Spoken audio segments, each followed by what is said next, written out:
안녕하세요. 혹시 요즘 은퇴 후의 삶이나 은퇴 준비에 대해 고민하고 계신가요?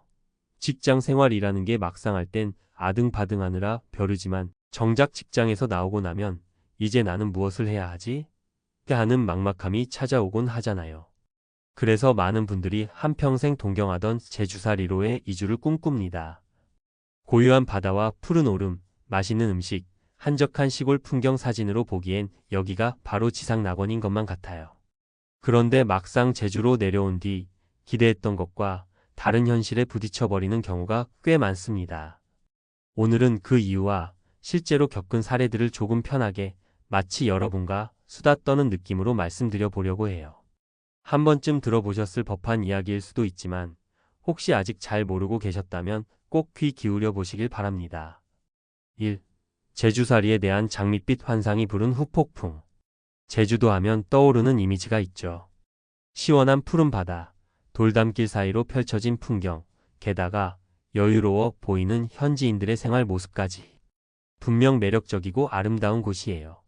관광객 입장에선 며칠 정도 여행만 해도 완전히 힐링되는 기분이 들죠. 그런데 직접 거주하게 되면 이야기가 달라집니다. 하루 이틀 머무를 땐 보이지 않던 현실의 문제들이 가득 떠오르거든요.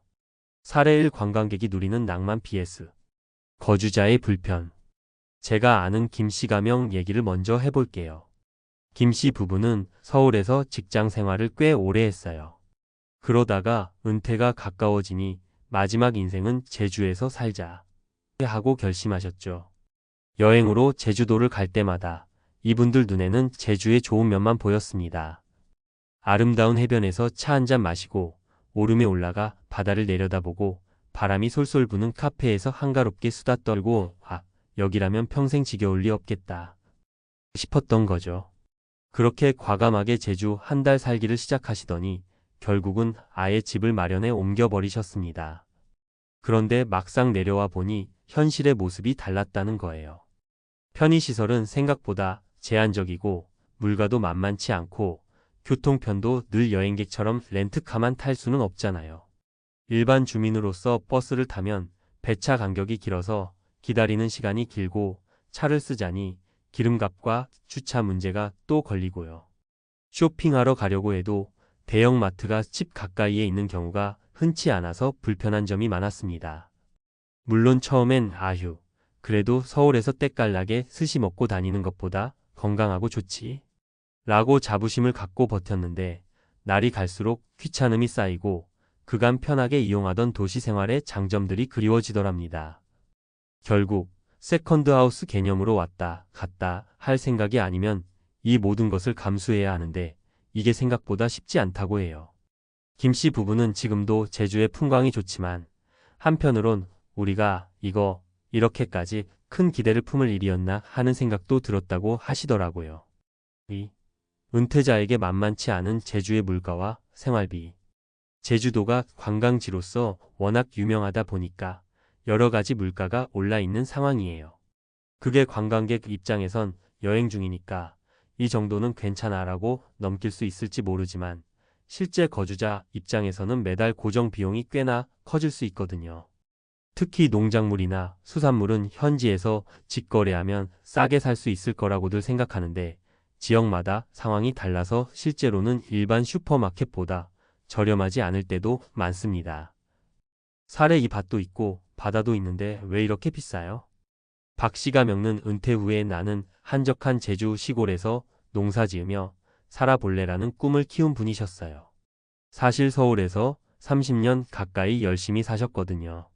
그리고 쥐꼬리만 한 연금이지만 뭔가 소박하게 살다 보면 괜찮겠지 싶었다고 합니다. 마치 드라마나 예능 프로그램에서 보듯이 텃밭 조금 있고 직접 키워 먹고 남으면 장터에 내다 팔고 그렇게 자연 친화적으로 살 생각을 하신 거죠. 그런데 막상 땅을 사려고 보니 생각보다 만만치 않았어요. 제주도 땅값이 이미 많이 올라 있기도 하고 농지 구입부터 규제, 개발 허가 문제 등등 걸리는 게 많았습니다. 농사 짓고 싶은데 땅 사기도 힘들고 절차가 복잡하네 하고 겨우 임대한 밭이라도 마련했지만 이웃 농가분들이나 지역 단체에 가입하고 비료나 농기구 준비하는 비용까지 감안하니 더는 소박한 삶으로 그치지 않게 됐어요. 게다가 바닷가 근처의 집이라도 구하려면 임대료나 매매가가 굉장히 높은 편입니다. 나름대로 저축은 해놨지만 이 정도일 줄은 몰랐다며 박 씨도 많이 당황하셨다고 해요.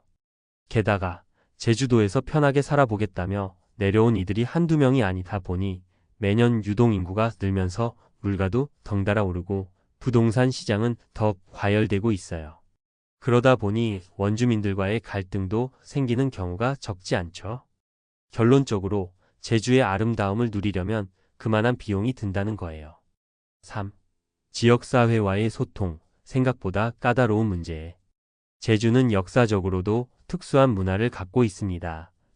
섬이다 보니 육지와는 사뭇 다른 생활 양식이 존재했고 공동체 의식이 아주 강하죠. 그래서 이주자들이 그걸 모른 채 너무 쉽게 여기서 그냥 조용히 살면 되겠지 하고 들어오면 예상치 못한 장벽에 부딪히곤 합니다. 물론 원주민분들이나 선배 이주민분들이 도움이 되기도 하지만 그렇다고 해서 모든 이가 늘 반갑게 맞아주는 것도 아니에요. 은퇴하신 분들이라면 특히 사회생활 범위가 좁아질 가능성이 커서 외로움이나 소외감이 더 크게 다가올 수 있습니다. 사례 3. 날씨보다 더 무서운 게 인간관계더라. 정 씨가 명는 젊어서부터 혼자 사셨고 사람 많은 곳보다 조용한 곳이 좋아서 은퇴하자마자 제주도로 향하신 분입니다. 처음에는 내 성격에 딱이야. 아예 혼자서 해변가 걷고 책 읽고 낚시도 하고 아무도 날 모르는 곳에서 자유를 만끽해야지. 이렇게 생각하셨죠. 그런데 사람이란 게 막상 아는 이 하나 없는 환경에서 지내다 보면 외로움이 극심하더래요. 가끔 친구가 놀러 와주면 좋았지만 모든 사람이 상시로 제주에 올 수 없잖아요. 그래서 현지 교회든 취미 동호회든 모임에 가입해 보려고 했는데 생각보다 낯가림이 심해져서 어렵더랍니다. 이미 현지인들의 커뮤니티는 탄탄했고 그 안에 새로 들어가기도 쉽지 않았어요. 더군다나 저분은 육지분이셔? 하고 다가가 주시는 분들도 있지만 다수가 낯선 사람에게는 좀 경계하는 분위기가 있었던 거죠. 그러다 보니 자신의 존재감이 흐려지고 이러려고 여길 왔나? 하는 생각이 들면서 번아웃이 오더랍니다. 심지어 바람 많이 불고 비 오는 날은 우울함이 더 커졌대요. 아시다시피 제주도는 가을, 겨울철 바람이 세고 비가 많이 오는 편인데 혼자 사는 사람에겐 그런 날이 길어지면 정신적으로 꽤 힘들 수 있습니다. 결국 정 씨는 1년쯤 버티다가 다시 육지로 돌아가셨는데 그 이후로 내가 너무 섣불렀구나. 막연한 환상만 쫓았구나 하고 후회하신다고 합니다. 4. 은퇴 이후 제주살이를 꿈꾼다면 현실적인 팁? 자, 그렇다고 해서 제주도 가면 다 망한다 는 이야기를 하려는 건 결코 아닙니다. 여전히 제주에서 좋은 삶을 누리는 분들도 많아요. 다만 은퇴 후 살 곳이나 라이프 스타일을 고민하시는 분들에게는 몇 가지 현실적인 조언이 필요하다고 생각합니다. 한 달 살기 이상의 체류 경험. 짧은 여행이나 한 달 살기만으론 제주의 모든 계절과 기후, 생활 패턴을 파악하기 어려워요. 최소한 사계절을 겪어보는 1년 살기 정도는 해봐야 여기가 나랑 맞는구나를 알 수 있습니다. 여행자의 시선과 거주자의 시선은 정말 다르거든요. 예상 생활비보다 여유 있게 예산 편성. 식비, 교통비, 주거비 할 것 없이 적어도 육지에서 생활할 때와 비슷하거나 그 이상을 각오하셔야 해요. 단순히 농촌이니까 쌀 거야 라는 생각은 위험합니다. 오히려 전기, 수도, 난방비 등이 육지보다 더 들 수도 있고 비싸진 물가 때문에 고민할 수도 있어요. 현지인 혹은 선배 이주민과의 소통. 미리 이주해서 성공적으로 정착하신 분들이나 실제 원주민분들과 친해지면서 여러 꿀팁을 얻는 게 중요합니다. 지역의 관습, 마을 모임, 정보 교류 등은 책이나 인터넷 검색으로만은 잘 안 나옵니다. 사람을 통해 듣고 만나봐야 실질적인 생활 팁을 얻을 수 있어요. 사회적 관계망 구축. 은퇴 후 고립되는 건 생각보다 훨씬 빠르고 강력하게 찾아올 수 있어요. 동호회, 마을회관, 혹은 자원봉사활동 등 자신이 관심 있는 분야에 적극적으로 뛰어들어야 합니다. 처음엔 용기가 필요하지만 막상 마음만 열면 좋은 인연을 만나게 되는 경우도 많아요. 5. 마무리하며 우리가 은퇴 후 삶을 상상할 때 흔히 이젠 스트레스 없는 완벽한 낙원을 떠올리게 되죠. 그런데 낙원이란 곳도 결국 사람들이 사는 공간입니다.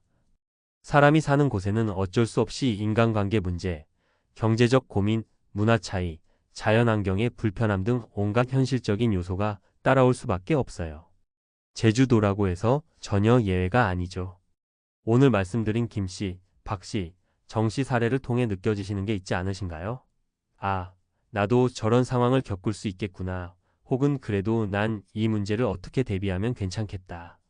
하는 식으로 생각해 볼 여지를 마련해 드리고 싶었어요. 은퇴 준비를 하시는 분들이라면 제주도가 꿈의 섬이기도 하지만 동시에 쉽지 않은 삶이 될 수도 있다는 걸 인지하셨으면 합니다. 그리고 그런 불편함과 어려움에도 불구하고 나는 제주의 자연과 분위기가 주는 에너지가 좋다. 그걸 감수하더라도 살고 싶다 하는 분들이라면 꼼꼼하게 계획하시고 오히려 더 단단한 마음으로 도전해 보셨으면 해요. 저도 개인적으로는 제주도라는 곳이 참 매력적인 곳이라 생각하고 은퇴 후에 언젠가 몇 달이라도 살아보고 싶은 마음이 있거든요. 하지만 어느 선택이든 현실 체크가 먼저입니다. 우리에게 주어진 은퇴 이후의 시간은 제한적이잖아요.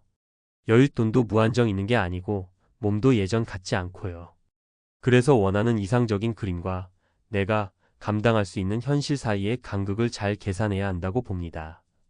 은퇴 후 라이프를 위한 최선의 준비는 결국 정보 수집과 경험, 그리고 과감한 실천이 아닐까 싶어요.